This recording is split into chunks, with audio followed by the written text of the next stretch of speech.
வீர இளைஞனே, பேசு.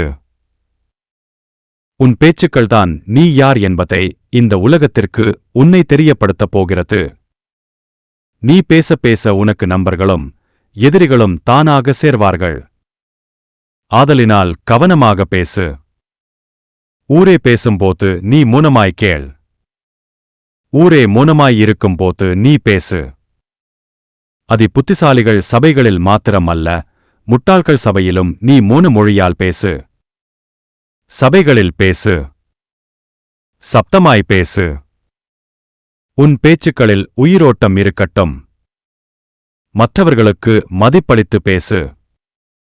உன் பேச்சுக்கள் வலிமை வாய்ந்தவையாயிருக்க வேண்டும், அதே வேளையில் வலுச்சண்டை இழுப்பதாயிருந்து விடக்கூடாது.